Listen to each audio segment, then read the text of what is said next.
America వెళ్ళాలి, మంచి software ఉద్యోగం చేయాలి, వేల డాలర్లు ఇంటికి పంపాలి, గ్రీన్ కార్డ్ సంపాదించి అమెరికాలోనే ఇల్లు కట్టుకొని సెటిల్ అయిపోవాలి. లక్షలాది తెలుగు యువతి యువకుల కల ఇది. ఆ కల ఇప్పుడు పగటి కలలా మారింది. మోస్ట్ వాంటెడ్ దేశంలో నిరుద్యోగం తాండవిస్తోంది.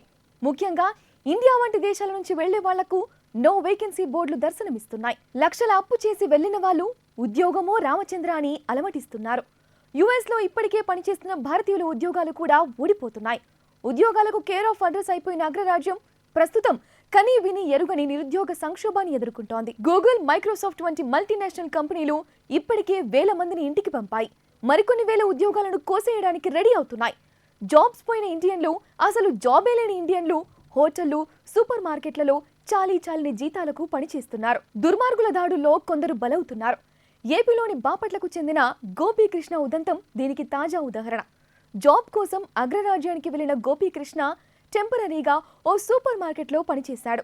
ఓ దోపిడి దొంగ అతనిపై కాల్పులు జరిపి పొట్టన పెట్టుకున్నాడు.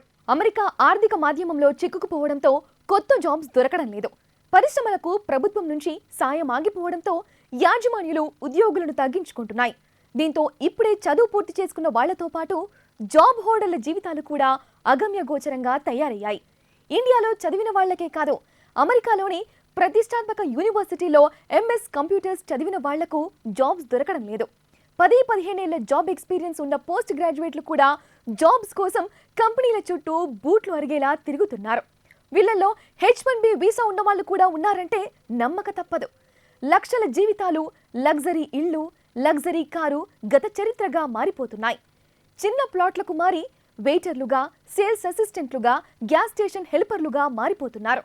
కొందరు బతికుంటే బలుసాకు తినొచ్చు అని ఇండియా విమానం ఎక్కేస్తున్నారు. ప్రపంచాన్ని అతలాకుతలం చేసిన కోవిడ్, దాని తర్వాత తలెత్తిన పరిస్థితులు అమెరికా కంపెనీలకు కూడా చుక్కలు చూపిస్తున్నాయి. అమెరికాలో కోవిడ్ క్రైసిస్ 2020 నుంచి దాదాపు 2 ఏళ్లు కొనసాగింది. 2 సార్లు లాక్డౌన్ విధించడంతో ఐటీ, ఫార్మా, హోటల్, మ్యానుఫ్యాక్చరింగ్ సహా దాదాపు అన్ని పరిశ్రమలు మూతపడ్డాయి. సంక్షోభం నుంచి గట్టెక్కడానికి అమెరికా ప్రభుత్వం భారీ ప్యాకేజీలు అందించింది. బ్యాంకులు కూడా తక్కువ వడ్డీకే అప్పులు ఇచ్చాయి. దీంతో కంపెనీలకు చేతి నిండా పని దొరికింది. 2022-23లో భారీ స్థాయిలో ఉద్యోగులను నియమించుకున్నాయి. కోవిడ్ తగ్గాక అమెరికా ప్రభుత్వం ప్యాకేజీలకు స్వస్తి పలికింది. కంపెనీల ప్రొడక్షన్ మాత్రం పెరగలేదు. ద్రవ్యోల్బణం, ప్రజలు పొదుపుకు మొగ్గు చూపడం వంటి కారణాలతో మార్కెట్ పుంజుకోవడం లేదు. పరిశ్రమలను నడపడానికి నిధులు అందడం లేదు. బ్యాంకులు వడ్డీ రేట్లను 4% నుంచి 8% పెంచాయి. నిర్వహణ ఖర్చులు, ఉద్యోగాల జీతాలు భరించలేని కంపెనీలు కోతలు ప్రారంభించాయి.